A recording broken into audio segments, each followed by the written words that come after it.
कैसे आप सभी। तो आज हम करने वाले हैं डीके गोयल बुक में से फाइनेंशियल स्टेटमेंट चैप्टर उसका क्वेश्चन नंबर 12। इससे पहले हमने एक एक क्वेश्चन पिछली वीडियो में कवर कर लिया था। इस वीडियो में हम क्वेश्चन नंबर 12 कवर करने वाले हैं। इसमें हमें बताना है कि ऑपरेटिंग प्रॉफिट हमें निकालना है। तो हमारे पास कुछ ये फॉलोइंग टर्म दी गई हैं, जैसे net profit, dividend receive, loss on share of furniture. जैसे हमें और हमारे पास ये कुछ फॉलोइंग टर्म दी गई है, इससे हमें ऑपरेटिंग प्रॉफिट निकालना है। तो आइए देखते हैं ऑपरेटिंग प्रॉफिट कैसे निकलता है। ऑपरेटिंग प्रॉफिट निकालने का हमारे पास एक फॉर्मूला होता है, जो मैंने आपको क्वेश्चन नंबर 11 में भी बताया था। यहाँ पर लिख देते हैं operating profit is equal to होता है net profit minus non operating income मतलब जो हमारे गुड्स सेल्स सर्विस से नहीं आते और कहीं से आते हैं, उसे नॉन ऑपरेटिंग इनकम कहते हैं। प्लस नॉन ऑपरेटिंग एक्सपेंसेस है हमारे पास, जो खर्चे हमारे जैसे सेल्स करते हैं हम गुड्स को, उससे नहीं होते, तो अलग से, जैसे माल चोरी हो गया, आग लग गई माल में, उस तरह के खर्चे होते हैं नॉन ऑपरेटिंग एक्सपेंसेस। जो बिजनेस में कभी कभार होते हैं उसे नॉन ऑपरेटिंग एक्सपेंसेस कहा जाता है। और जो नॉन ऑपरेटिंग इनकम वही होते हैं जो कभी कभार इनकम हो जाती है, उसे नॉन ऑपरेटिंग इनकम कहते हैं। तो यहाँ पर हमारे पास कुछ अलग अलग टर्म दी गई है। यहाँ पर सीधा नहीं दे रखा नॉन ऑपरेटिंग इनकम कौन सी है, नॉन ऑपरेटिंग एक्सपेंसेस कौन सा है। हमारे पास नॉन ऑपरेटिंग इनकम और नॉन ऑपरेटिंग एक्सपेंसेस निकालने का भी एक फॉर्मूला होता है, वो मैं आपको बता देता हूँ।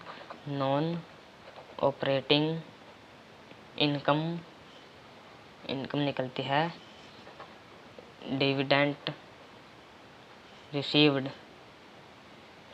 Plus rent received. Dividend received plus rent received से हमारे पास नॉन ऑपरेटिंग इनकम निकल जाएगी। जैसे हमारे पास यहाँ पर देख लेते हैं, डिविडेंड रिसीव्ड है हमारे पास 6,000 और प्लस रेंट रिसीव्ड, जो रेंट हमारे पास मिला है वो हमारे पास है 24,000। ये हमारे पास 24,000, ये हो जाएगा हमारे पास 24 और 6 30,000 हमारे पास नॉन ऑपरेटिंग इनकम आ चुकी है। और ऐसे ही नॉन ऑपरेटिंग एक्सपेंसेस हमारे पास, इससे निकलता है loss on sale of furniture